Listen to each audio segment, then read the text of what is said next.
लोगों की जान पर कोरोना की दूसरी लहर बेशक बेहद भारी पड़ी हो, लेकिन देश की अर्थव्यवस्था पर इसका ज्यादा असर नहीं हुआ है। सीआईआई के एक सर्वे के मुताबिक देश की टॉप 119 कंपनियों के सीईओ के हवाले से यह दावा किया गया।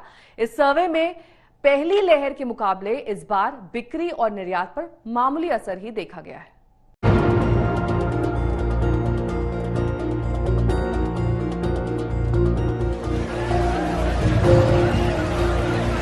हिल स्टेशंस पर टूरिस्ट की भीड़,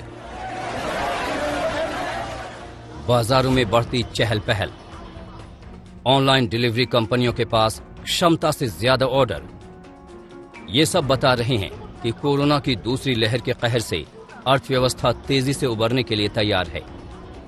इस थियरी पर अब सीआईआई के एक सर्वे ने भी मुहर लगा दी है। सीआईआई के सर्वे में कहा गया है कि दूसरी लहर के दौरान लॉकडाउन का फोकस सामाजिक आयोजनों और भीड़भाड़ को सीमित करने के लिए लगाया गया था। इसके असर से आर्थिक गतिविधियों पर भी ज्यादा असर नहीं हुआ।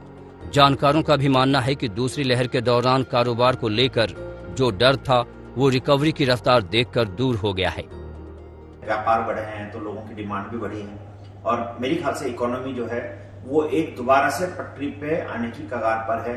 और अगर यही माहौल चलता रहा तो टीकाकरण लगातार चलता रहे, राहत पैकेज मिलते रहे, गवर्नमेंट की तरफ से जो प्रोजेक्ट्स हैं, इन्वेस्टमेंट्स हैं वो आते रहे, तो टोटल ओवरऑल इकोनॉमी में थोड़ी गति आएगी और आगे रिकवरी भी हमको बहुत अच्छी देखने को मिलेगी। वैक्सीनेशन जितने ज्यादा लोग कराएंगे उतना सप्लायर का कॉन्फिडेंस भी बढ़ेगा और कंज्यूमर का कॉन्फिडेंस भी बढ़ेगा। कंज्यूमर कॉन्फिडेंस बढ़ने से परचेज ज्यादा होगी, परचेज ज्यादा होगी तो सप्लायर मोटिवेट होगा ज्यादा प्रोड्यूस करने में। जितना ज्यादा प्रोड्यूस होगा और जितना ज्यादा बिकेगा उतना जीडीपी में इंप्रूवमेंट होगा और जीडीपी में इंप्रूवमेंट होने से इकोनॉमी ग्रो करेगी ही करेगी। सप्लायर का दूसरा कॉन्फिडेंस इस एंगल से आएगा कि जो उसके एम्प्लॉइज हैं अगर वो वैक्सीनेटेड हैं तो वो एम्प्लॉइज भी कॉन्फिडेंस से काम करेंगे। सीआईआई के सर्वे में दावा किया गया है कि दूसरी लहर के प्रभाव से अर्थव्यवस्था ज्यादा तेजी से उभरेगी। पहली लहर के मुकाबले दूसरी लहर में लॉकडाउन का अर्थव्यवस्था की तेजी पर सीमित असर होने का दावा इस सर्वे में किया गया है। सर्वे में शामिल 60% सीईओज ने कहा कि उनकी कंपनी की बिक्री में सुधार महामारी की पहली लहर के मुकाबले तेजी से होगा।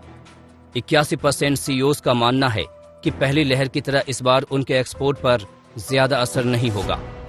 60% सीईओज का कहना है कि उनकी कंपनियों ने दूसरी लहर के दौरान अपने ऑपरेशंस को घटाया है। सीआईआई के सीईओ सर्वे में 119 टॉप कंपनियों के विचारों को शामिल किया गया है। इस बीच नीति आयोग ने भी भरोसा जताया है कि इस साल देश की विकास दर दोहरे अंक में रहेगी। ये बयान इसलिए भी महत्वपूर्ण हो जाता है क्योंकि बीते कुछ हफ्तों में फिच, मूडीज समेत ज्यादातर रिसर्च और रेटिंग एजेंसियों ने देश के विकास दर का अनुमान घटाकर 10% से कम कर दिया है।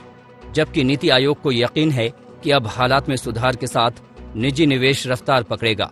स्टील, सीमेंट और रियल एस्टेट जैसे कुछ सेक्टर्स में क्षमता विस्तार का हवाला देकर वहां निवेश बढ़ाने की मिसाल भी नीति आयोग ने दी है। नीति आयोग को ये भी यकीन है कि टीकाकरण के कारण हमारे देश की इकोनॉमी इस पैंडेमिक के बाद बहुत ही जल्दी रिवाइव कर जाएगी। उन्होंने यह भी मिसाल दी है कि रियल एस्टेट सेक्टर में, सीमेंट में, स्टील में अब निवेश दर और चीजें आगे बढ़ती चली जा रही हैं। सर्वे में कहा गया है कि वैश्विक स्तर पर राहत पैकेजों और टीकाकरण की तेज रफ्तार से डिमांड बेहतर है। सर्वे के मुताबिक दूसरी लहर की आर्थिक गतिविधियों पर असर को कम करने और कंज्यूमर सेंटिमेंट्स को मजबूत करने के लिए वैक्सीनेशन सबसे जरूरी है। आज तक ब्यूरो।